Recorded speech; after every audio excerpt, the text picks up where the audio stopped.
Dating in your 40s is like a fucking interrogation. Where you at? Where you live? What do you do for a living? How much do you make? Where do you live? In the city. Do you have a house? Apartment. On a rent? Rent. What do you do for a living? Lots of things. Where's your office? I don't have one. How come? I don't need one. So I've been divorced for 3.5 years now. Big deal. Many of us are. Bruh.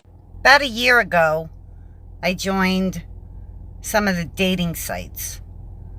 Let me put my foot in the dating pool. Yeah, let's try that.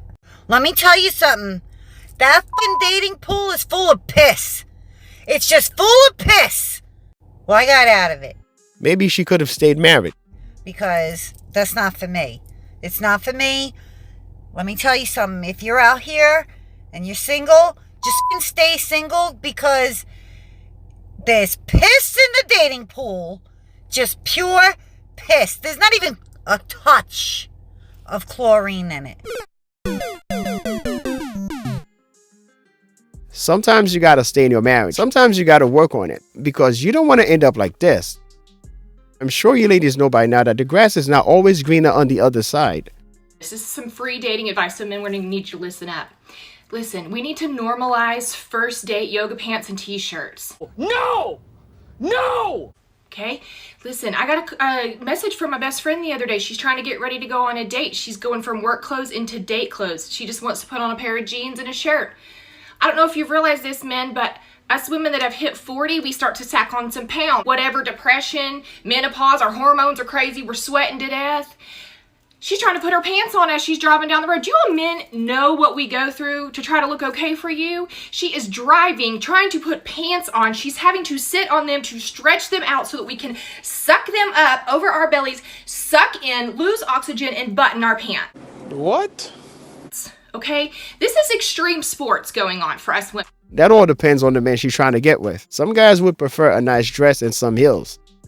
Today, a man who has consistently asked me to go out with him, I start getting ready, the anxiety starts to rise, right? Because I cannot, I've shaved my legs, I have lotion on. Do you know what it's like to put pants on? It's like a wet bathing suit, okay? Trying to put some jeans on, trying to suck it in. I'm to the point I'm like, you know what, screw it.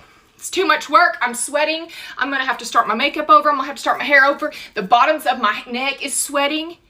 If you men would just call us and say, hey, you know what? Can you throw some yoga pants on, a t-shirt, maybe a little sweatshirt and some tennies, and meet me at the sports bar? I've already ordered like 5 appetizers and a pitcher of beer.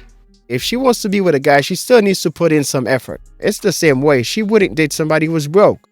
Honey, we're going to be there. We'll dress up for you eventually. Stop the cap. This is a trap. If she doesn't want to dress nice for you on the first date, then she's not going to do it in the future. But wait! There's more!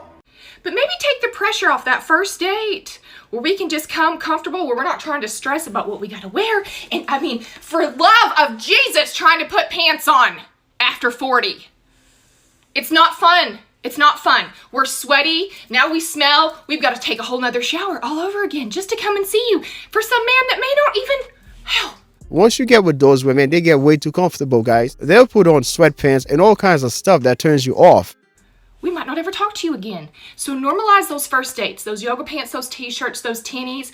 Let's just go have a good time. Let's eat, let's laugh, let's drink.